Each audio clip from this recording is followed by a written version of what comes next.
एक ऐसा बच्चा जिसे स्कूल में पानी तक छूने नहीं दिया जाता था। एक ऐसा इंसान जिसे सिर्फ उसकी जाति की वजह से अपमान सहना पड़ा। लेकिन किसे पता था कि वही बच्चा एक दिन भारत का संविधान लिखेगा। जी हाँ दोस्तों, हम बात कर रहे हैं बाबा साहब डॉक्टर भीमराव अंबेडकर जी की।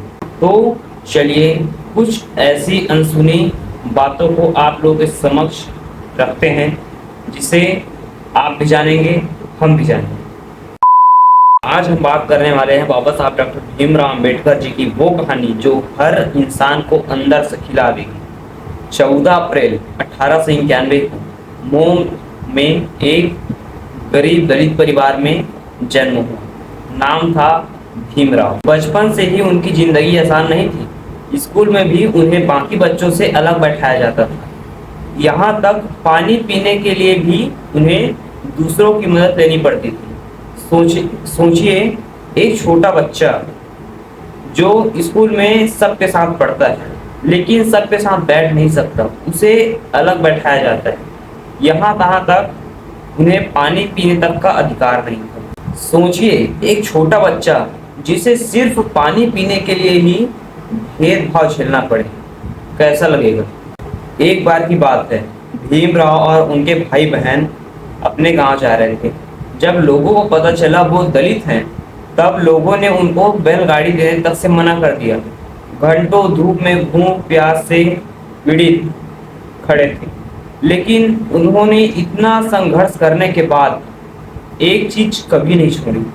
इतना दुख दर्द और पीड़ा सहने के बाद, इतने दुखों का सामना करने के बाद भी उन्होंने एक चीज कभी नहीं छोड़ी। क्या? पढ़ाई। भीमराव बचपन से ही बहुत होशियार थे। उन्होंने अपने मेहनत से स्कॉलरशिप प्राप्त की और आगे गए विदेश पढ़ने के लिए।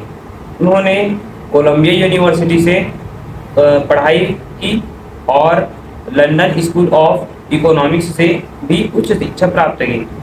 उस समय एक दलित परिवार का बच्चा विदेश जाकर पढ़े ये लगभग नामुमकिन था, लेकिन बाबा साहब डॉक्टर भीमराव अंबेडकर जी ने इस नामुमकिन शब्द को मुमकिन बना कर दिया। पढ़ाई पूरी होने के बाद बाबा साहब डॉक्टर भीमराव अंबेडकर जी ने केवल अपने लिए ही नहीं बल्कि पूरे समाज के लिए काम किया। उन्होंने छुआछूत जाति पाति के खिलाफ आवाज उठाई, गरीब मजदूरों को अधिकार दिलाने के लिए, न्याय दिलाने के लिए आंदोलन भी किए। उनका सिर्फ एक ही सपना था, हर इंसान को बराबरी का अधिकार मिले। संविधान के निर्माता जब भारत आजाद हुआ तब हमारे भारत को एक मजबूत संविधान की जरूरत थी जिसके अनुसार पूरा देश चलाया जा सके।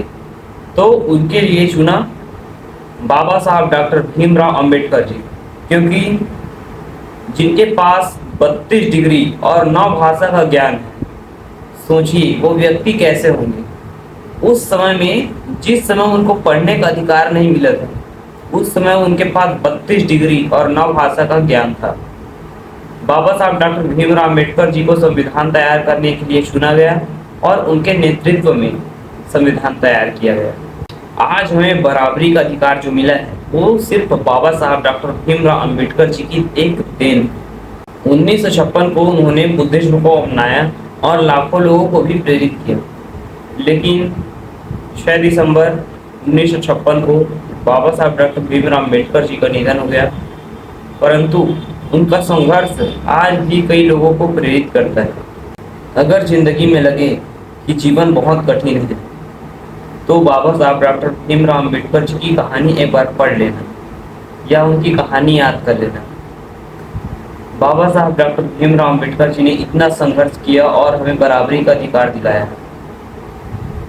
दोस्तों, जब बाबा साहब डॉक्टर भीमराव अंबेडकर जी इतिहास बदल सकते हैं तो आप भी कुछ न कुछ जरूर कर सकते हैं। छोटी मोटी बातों से घबराकर हार मत मानना और अपने लक्ष्य की ओर आगे चलो, बढ़ो, जागो, उठो, समझो। बाबा साहब डॉक्टर भीमराव अंबेडकर जी ने खुद कहा था कि शिक्षा वो चाबी है जिससे आप अपने किस्मत का बंद दरवाजा खोल सकते हैं। आप गरीब हो लेकिन आपके पास शिक्षा की वो ताकत है जिसके माध्यम से आप खुद तो बढ़ोगे, सामने वाले को भी बढ़ा सकते हैं। ऐसी ही और पावरफुल स्टोरीज देखने के लिए हमारे चैनल को सब्सक्राइब करना बिल्कुल ना भूलें। तब तक के लिए जय हिंद, जय भारत, जय संविधान।